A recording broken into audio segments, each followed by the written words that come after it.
Have you ever wondered how one person can become a symbol of freedom for millions and a symbol of fear for millions of others?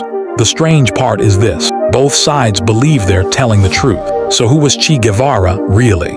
A revolutionary hero? A ruthless ideologue? Or was he something even more dangerous? A man whose psychology reveals how powerful beliefs can completely reshape a human mind. Because this isn't just the story of Che Guevara. It's the story of what can happen to any of us when an idea becomes more important than reality. Che Guevara wasn't born carrying a rifle. He was born Ernesto Guevara, an intelligent young man from Argentina who loved reading, thinking, and travel. He studied medicine, and by many accounts, he could have lived a comfortable life as a doctor. But then something happened. He traveled across South America and saw extreme poverty, inequality, and suffering. Villages with no health care, families struggling to survive, entire communities trapped in conditions they couldn't escape. Most people see injustice and feel sad. Che saw injustice and became obsessed. That difference matters. Psychologists often describe this as a shift from observation to identity. A problem in the world stopped being something he witnessed. It became something he believed he personally had to solve. When a cause becomes your identity, compromise begins to feel like betrayal. That's where the danger starts. Think about it. Have you ever argued online so passionately that admitting you were wrong felt impossible? Now imagine that feeling, multiplied by an entire political revolution. Che found a cause that gave his life absolute meaning. Meaning is one of the strongest psychological forces on earth. People will endure pain, sacrifice comfort, and even risk death if they believe their actions serve a greater purpose. History is filled with examples of this, not only in revolutions, but also in religions, nations, and social movements. Meaning can inspire incredible courage, but it can also justify terrible decisions. Che believed history was divided into two sides: oppressors and the oppressed. Once your brain starts seeing the world through only two categories, complexity disappears. This is called black and white thinking. It's one of the most powerful cognitive distortions humans experience. People are no longer individuals. They're either with you or against you. When that happens, empathy begins to shrink, and certainty begins to grow. Here's something fascinating about certainty. The more certain someone becomes, the less likely they are to question themselves.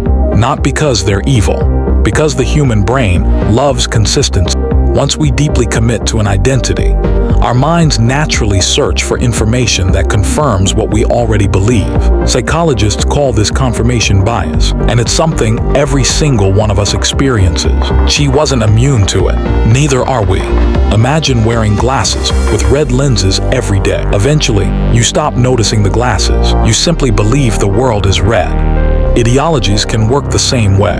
You stop questioning the lens. You start believing the lens is reality. Che became known for extraordinary discipline. He demanded sacrifice from himself before demanding it from others. He lived in harsh conditions, marched through jungles, and accepted constant hardship. That earned him admiration from supporters. But psychology tells us something interesting. The more we suffer for a belief, the harder it becomes to abandon that belief, because otherwise, our suffering would feel meaningless. This is called effort justification. It's why people often become even more committed after making enormous sacrifice. The investment itself strengthens the belief. Now the mission isn't just important. It becomes everything. There's another psychological pattern hidden here.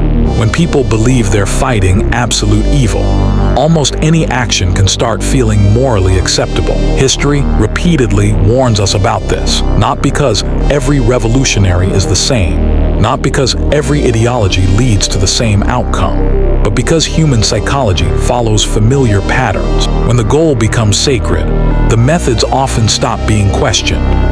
This isn't unique to politics. Companies do it. Sports fans do it. Online communities do it. Entire friend groups can do it. Whenever loyalty becomes more important than truth, critical thinking quietly disappears. Here's a question. If someone completely disagrees with you, what's your first instinct? To understand them, or to defeat them? Your answer reveals more about your psychology than theirs.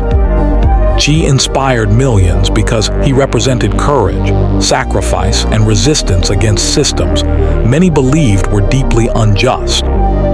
He also remains deeply controversial because critics point to harsh actions carried out in the name of revolution. Those historical debates continue today. But beyond the arguments lies a lesson that's much bigger than one man. The real lesson is about certainty. The human brain craves simple stories. Heroes, villains, good, evil. Reality rarely works that way.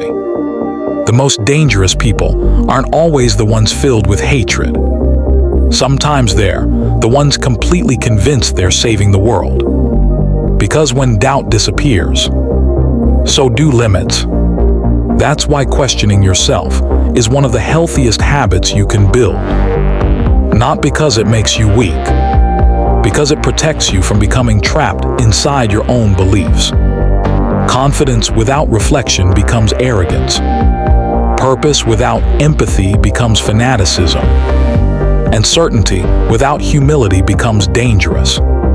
Che Guevara changed history. Whether you admire him, criticize him, or simply want to understand him, his life reveals something unsettling about all of us. The greatest battlefield isn't fought with weapons. It's fought inside the human mind. Because the most dangerous idea isn't necessarily the one that's false. It's the one you believe is impossible to question.